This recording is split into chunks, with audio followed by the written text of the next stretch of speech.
Hi guys, JazzieNerd here, and I've actually changed what I'm going to do for this episode of the Sunday Snippet. I was originally planning on doing something that was almost essentially the same as what I did last week, just in different words, so I decided that wasn't really worth doing. So instead, what I'm doing this week is something that's actually relevant to the fact that it's Palm Sunday. So first of all, you probably noticed that I'm home. Mom is sleeping downstairs, thankfully, which means she probably won't yell up at me and ask me what I'm doing in the middle of the video. The biggest downside to recording at home, I get yelled at mid-video.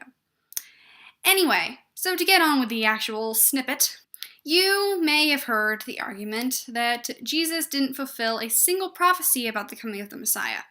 I know I have. Jewish leaders of the day made it, and interestingly enough, some modern-day atheist campaigners have made it as well, which just tells me that those people have never studied the Bible because that argument is completely invalid. And here's why.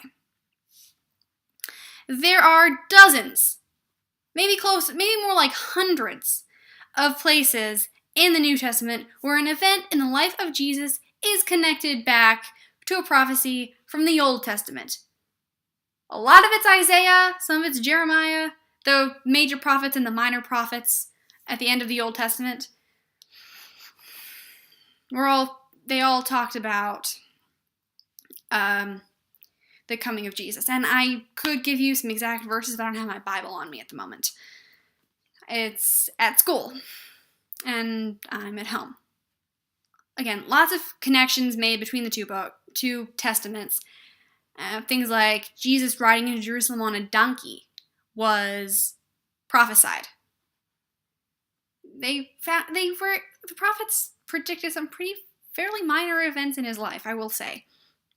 The reason the people of the day said that Jesus didn't fulfill any of the prophecies is because they misinterpreted them. Compared to Christianity, Judaism was and is a religion much more focused on the here and now, and with following God's commandments in the here and now. Christianity, as you know, or as you hopefully know after watching this series for like 15 installments, is a lot more focused on the hereafter, down the road. So when it was foretold that the Messiah would save God's chosen people, it was only natural that people thought he would save them from the Roman Empire, which had come in and conquered Israel, or Judea rather. You know, something earthly. And, well, God was thinking a bit bigger than that, like way up here. Jesus didn't come as a king who would drive out the Romans. He was born in a manger, raised by a carpenter, and entered Jerusalem in triumph on the back of a donkey. Everything about him was completely humble. People were looking for a Messiah who would be the picture of, well, kingliness. Born to royalty, raised in a palace, entering Jerusalem in a chariot with an army behind him. That's not what they got. So they called him a fraud. Jesus didn't come to save us from anything earthly, guys. He came to defeat sin and death, not an army. Jesus saving the people was not literal. It was metaphorical because there's so much metaphor in the Bible. It's full of it. Just read Revelation, or Genesis for that matter. Anyway, he came to defeat sin, and all he needed to do that. He didn't need an army. He didn't even really need followers. He just needed his life offered in our place.